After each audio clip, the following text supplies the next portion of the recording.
So technically, we're on air now. So Okay. what we're going to do is we're going to remain silent for like 6 minutes, and then I'm gonna add my intro with all like the computer graphics and the cool like lo-fi music like in post. So Okay. it's just one of those things. I mean, I could have it set up now so that it does it, but that's a lot of work. I don't really feel like getting used to OBS and stuff. So Yeah. instead, a lot of stuff's going to be added in post. Like a lot of special effects and stuff. I think that like explosions, like more explosions during the hangout, will definitely add some good factor. We'll probably throw in some sparkly vampires for that like that the certain like teen girl demographic that would be great to have. Yeah. So they could, but that's all the stuff that's going to gonna come later. So yeah. Okay. Yeah. Do what you gotta do, man. Oh yeah, no, absolutely. Well, maybe maybe I could add that stuff afterwards. Yeah, we'll see. Yeah. Okay. Oh shit! No, wrong one. No, I did the wrong thing. Shit. Unhide user. Hold on. This fucking chat's moving. I got this policy here. There we go. Like everybody on my channel is a mod because everybody's special in their own way. So they all deserve Okay. mods. So I got to make sure like when I see somebody that I accidentally took I hid team 0 stars there. Didn't want to do that. So have that fixed. There we go. Okay, cool. All right. So yeah, welcome to what is this? The Skylar Fiction channel? No, no. Wait, no. This is Sock account. Yes, my Sock account. Here we go. And this is Skyout, the bestest arguer on the internet. Do you think that you're? Is it just the internet, or are you think you're like just the bestest arguer ever? Oh man, I'm the best ever. We train real hard. The realest Christians on the planet. We train from the realest Christians on the planet, and that's where we come from. The realist. Yeah. Okay. Yeah, the realest, the realest. Who do you like? Like, what is the when you say like the realist Christians? Like, who do you think like the realist Christians are? Um, well, just Trinitarian, because I go after Trinitarian theology, so I just go after like really good Trinitarian theology. Not necessarily like which one is the best, but it's just who can present an argument that's from the biblical perspective. I don't really have like a favorite. I look at all of them and then to see if it's consistent with the Bible. So the Bible would be my main authority. So when you're consistent with the Bible, I mean, like a lot of people think that they're consistent with the Bible, but yet the theology kind of changes. Like, how do you know that your interpretation of the Bible is the realist? Is the realist. Yeah, well, I've gone to theology school and I know the background, the history, and the culture. You can have commentary, scholarship, academic peer-reviewed articles like from scholastic scales from college universities that correspond to the scriptures and stuff. I was gonna get into a few questions if you don't mind. Oh, you want to ask me some questions first? Yeah, yeah. I was wanting to talk Just to you about. dive into it. Yeah. Okay, yeah, no, that's fine. You wanna ask me some questions? That's cool. Okay. I was gonna say I'm still trying to wrap my head around what makes basic belief a properly basic belief, because like foundationalism is prone to arbitrariness and coherentism is prone to circularity. So coherentism is like basically the theory of epistemic justification. So Yeah, but foundational. yeah, the idea though is that like revelational epistemology is due to circularity, sorry, subject to circularity as well. You know, Right. the point behind it is that when it comes to like asking questions about like about knowledge and what is a justification for knowledge, that the the philosophers have kind of come up with this idea, like a large body of philosophers come up with this idea that in order for something to be considered knowledge, it has to be justified by a prior piece of knowledge, an antecedent piece of knowledge. And I remember like yesterday, you were in the hangout. You used the word antecedent a lot, not always in the correct context, but you did use it. And so what it means is that so if you have make a knowledge claim about something, for it to be considered a knowledge claim, or you would have to have that justified by some type of prior piece of knowledge. Now, this leads to a problem, and which is called the Munchausen trilemma, which is that when you follow this down like this natural progression, is that you're going to run into three problems, technically four, but we don't really discuss the fourth one too much, because the fourth one is that a knowledge will terminate in a false belief. And if a knowledge terminates in a false belief, well, then you can't really say that anything beyond that was actually knowledge. So the three ways that they kind of look at it is that that never ends. Knowledge is always going to be justified by a prior piece of knowledge ad infinitum. And this is a epistemic position called infinitism. Now, there's not a lot of people that advocate for that type of system. The other one is that it would terminate in a properly basic belief, or like a basal assumption, axiomatic beliefs, whatever you want to call them. And that those are certain assumptions that we hold. Now, it doesn't make them just mere assumptions. A properly basic belief carries a certain type of criteria that doesn't make it subject to just mere arbitrariness, as you kind of point out. But we'll come back to that in a second. And then the third horn of the trilemma, after terminating in a properly basic belief, or terminating in or never terminating at all and going on ad infinitum, is that they are justified in some way through some type of circularity. And this is where you move from foundationalism into something like coherentism, or even some would argue, if they put forward like a system of revelational epistemology, is that they would try to justify properly basic beliefs through some type of circular argument, or they might actually adopt something more cohesive to a coherentist system, right. would still be by its very nature circular. So those are the only three horns. Like that's what it comes down to. So the foundationalists, for example, would throw themselves onto the first horn, or the horn that says that knowledge will terminate in a properly basic belief. The coherentist would say that the justification for these things would come from the fact that all the beliefs kind of cohere together, but by its very nature, this is going to create a giant kind of like circular, type of argument. But the circularity, is indicative of cohesiveness, and that cohesiveness, even though it's circular, is what we would count as the justification when it comes to making those knowledge claims. And then you can get into other things like found-herentism, which would take the properly basic beliefs kind of a position, but they believe that it doesn't move in just one direction, where knowledge is always justified by an antecedent belief, that as you kind of move up, you can move back down as well. And that as pieces of knowledge are formed upon those properly basic beliefs, you could also go back down, and that kind of in a multi-direction, where kind of the beliefs that are the knowledge that's formed coheres with the properly basic beliefs, and that's why it's found-herentism. It's foundationalist in the sense that it has the properly basic beliefs, but coherent in the sense that the justification for the presupposition for the properly basic beliefs is justified through the coherence of the system. So right. Those are like the three main kind of schools when it comes to epistemic frameworks. Now, there are other things out there, like there's a bunch of like epistemic utility theory, which is kind of just a pragmatic theory of epistemology. And then there's some people would put forward that revelational epistemology is another version of it. But depending on who presents the argument for revelational epistemology, it either falls into exactly the same problems with the same the challenges that can be defeated foundationalism, or coherentism, depending on who's putting forward the system. Right. Yeah, I was going to respond to that, if I may, for about a few minutes. And like you were saying, is that the foundation of knowledge goes on and it's applied to another piece of knowledge. It becomes an infinite regress. So it terminates those proper basic beliefs. That's something that can't be justified by antecedent knowledge.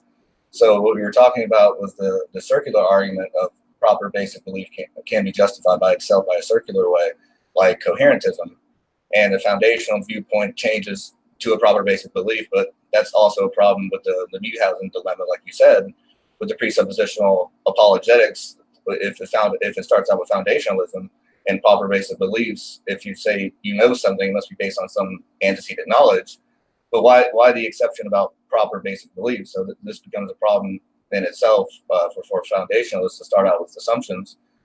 Just because you can't justify these things by proper basic beliefs, it's like building with ice. It's going to melt, basically. So it's like proper basic beliefs eliminate on just the assumption, and by antecedent knowledge, it comes to those decisions. on those assumptions.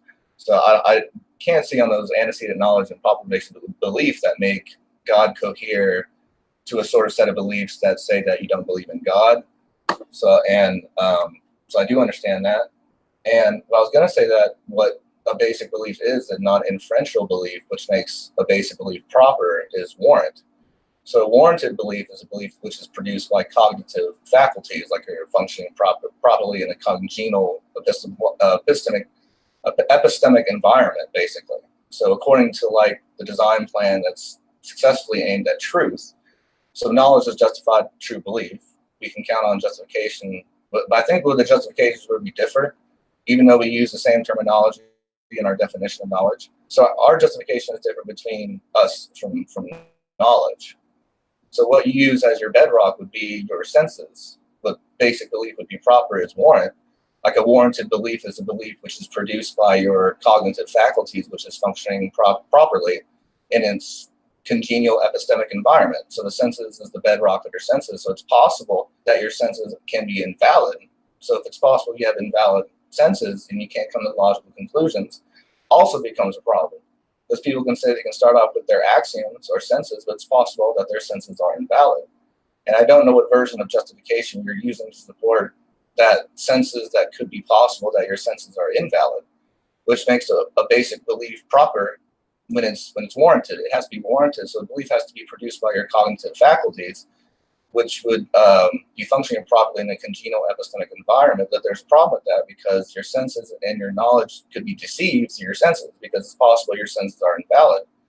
And you would admit that there's people that can't come to logical conclusions. Now, if they say that, like, for example, like, if they exist, they can say the same thing you were saying, that you start with proper basic beliefs with antecedent knowledge. That's not what I'm saying. Like, that's not my position.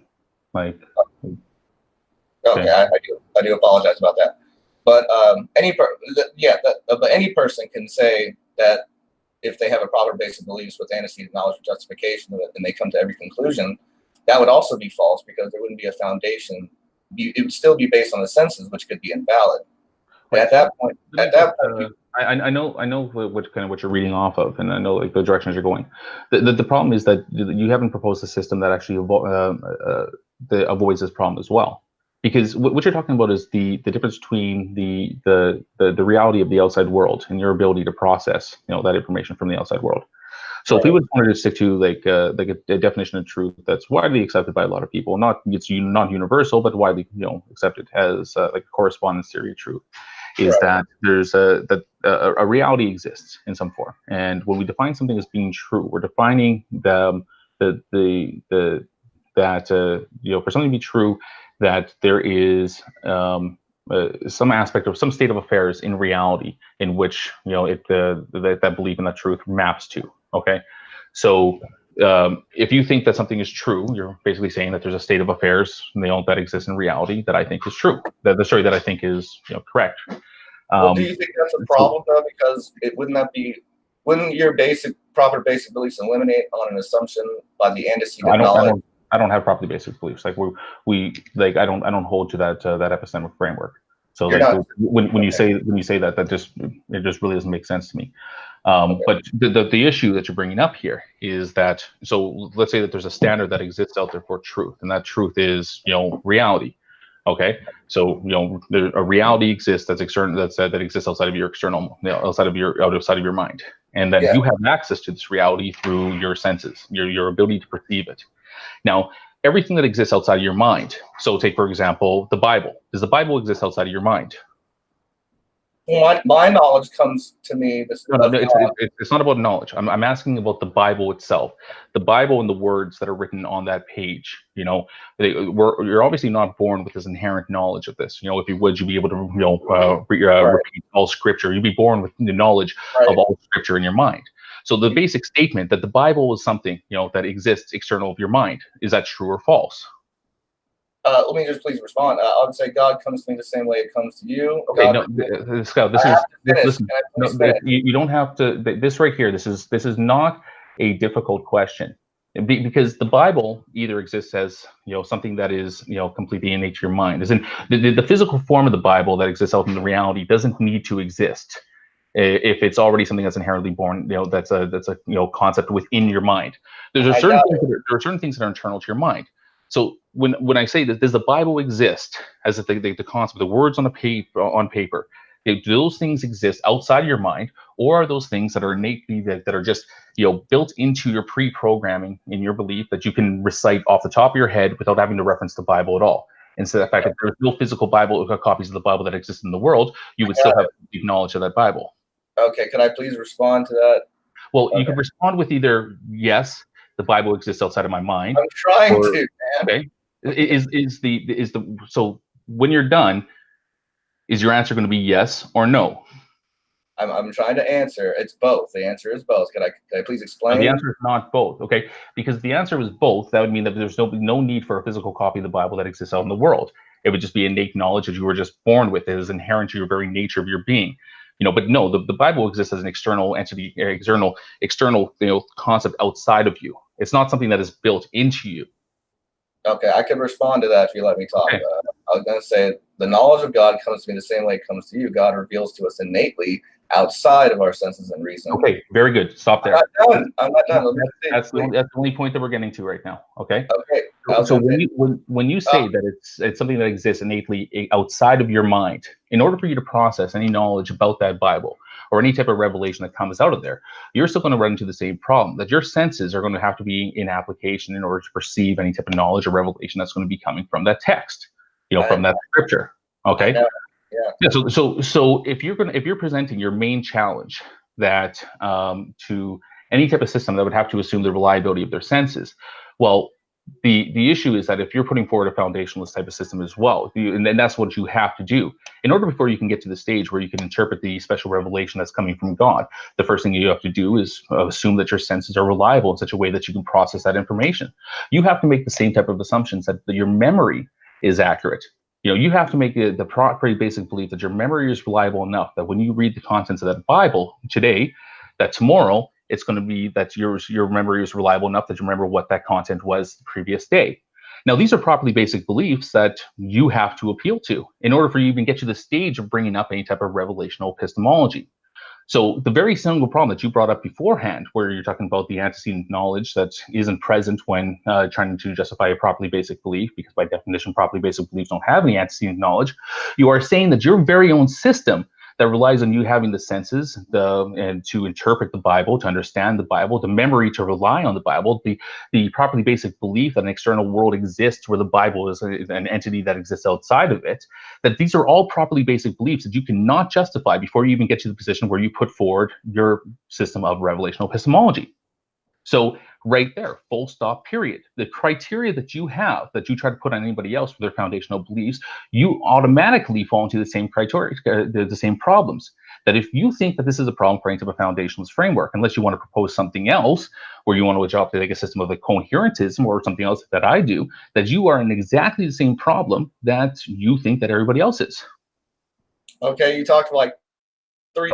Let me please respond. I was going to say that my knowledge of God comes to me the same way it comes to you. God reveals to us basically by innately outside of our senses and our reasoning through his word. Now, God can reveal to us through his word, through our infallible senses and reasoning, such that we can know for certain. And from your worldview, you would have no basis to say that's impossible. Because you would actually, that would be a problem for you. Because the issue with this is now. I have to finish. Well, I'm going to tell you why that's a problem right now, Skyout. Is that when we talk about the justifications, for like 4 minutes over me. The issue is, but Skyout, the problem is that I'm going to stop you every step of the way so I can correct you. Okay, so the issue with what you just said there is that when you present a method that certain knowledge can be revealed to you in a way that you can know for certain, well, I don't buy that. Because remember what we're saying before is we're saying that you said this yourself, that knowledge has to be predicated on some type of prior piece of knowledge. And this is always going to be on kind of like the internal system of yourself. So you have to have this existing knowledge that justifies this other knowledge. When you're talking about something that is being revealed to you in such a way, that it's just being kind of like beamed to your head, that it kind of materializes in such a way that now you have this knowledge.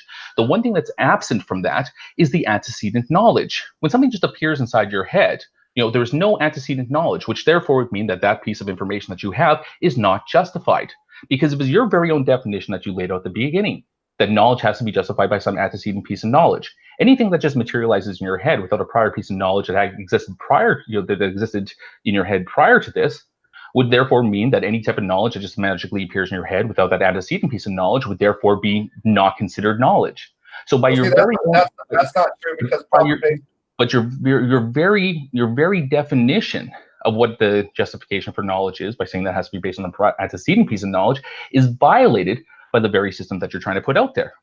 No, because that's the claim, that you hold some antecedent knowledge and probability.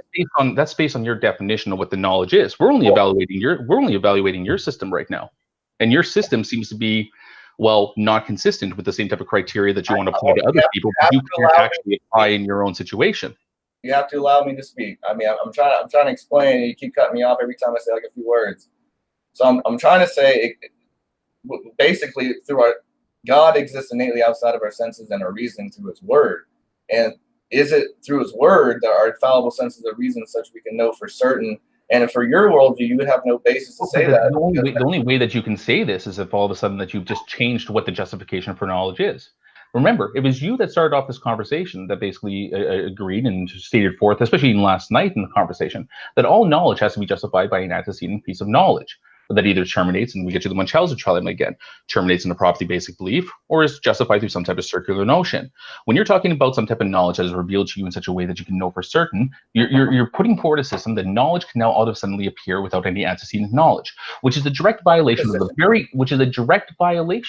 of the justification of knowledge that you wanted to put out there. So your system is not internally consistent with the systems that you want to try to apply to anybody else. No, if you're saying that knowledge that appears in my head based on, for example, my senses is somehow justified because my senses exist in such a way that I can know them for certain, you have no position to judge that, because now you've taken out the criteria for antecedent knowledge being a justification for that knowledge. So your very own system is violated, in the way that you try to apply it to other people. Okay, can I respond, or are you just going to keep talking? Well, I'm waiting for you to acknowledge this point. Is it true that knowledge has to be justified by an antecedent piece of knowledge that you know? Okay, you have to allow me to talk. You can talk. Is it true? Is that what you said yesterday? Is that what you said earlier today in the Hangout? Yeah, last night, yeah. Right. So if knowledge has to be justified by an antecedent piece of knowledge that you know, when knowledge materializes in your head, is there an antecedent piece of knowledge that you know? I'm trying to get to this. Okay. Is it the case that when knowledge is just revealed to you in your head, that it just pops up with no prior antecedent knowledge, has that violate what you call the justification for knowledge? Okay, you asked me a question. I'm gonna try to answer it, but you probably cut me off in like 12 seconds. But I'm gonna cut you off whenever you don't answer the question. You're just being rude. Well, if you think that I'm rude, Skyout, you are more than welcome to run away already. Okay. No, that's silly. The question is very simple. Okay. I'm going to talk over you. Okay. Ask you the question one more time. Does your proper basic beliefs eliminate on assumption of the antecedent knowledge and proper basic beliefs that you hold are nothing but claims? You have no antecedent justification because you have a subjective. Well, you have no antecedent justification. You have the very own system that you just tried to put forward. Remember, you want to talk about no antecedent claim. You don't know about frameworks. You don't know about frameworks. What you're trying to do here, is you're trying to shift this onto me. That qualifies knowledge. So evidence, belief, and proposition. But even if you hold some antecedent knowledge must be cognate to your methodological probability. Are you talking about your own position right now? Because this seems to be you talking about your own justification. So that's a contradiction in terms. Must be logically coherent. Your entire position eliminates probability beliefs of something that can't be justified by antecedent knowledge and the absence of God. And we can talk over each other for an hour. I'm just gonna take Scout, and we're gonna just mute him for a quick second. So what Scout's doing now is he's just jumping right into his script, and he realized that there's a contradiction in what he said. Is that earlier he said that knowledge for something to be knowledge has to be justified by an antecedent piece of knowledge, until we get down to the Munchausen trilemma, which either terminates in a properly basic belief or a circular argument, or goes on ad infinitum. Now the issue is that he's realized that his system has failed, because now he's talking about pieces of knowledge that he has. Okay, he's talking about pieces of knowledge that he has that requires no antecedent knowledge. So the very justification that he requires for people. So remember, his challenge to a properly basic beliefs, for example, for a foundationalist, is that there's no antecedent knowledge to a properly basic belief. But anything that is revealed to him would therefore have to be a properly basic belief and requires no antecedent knowledge. So that's it. That's the hangout, guys.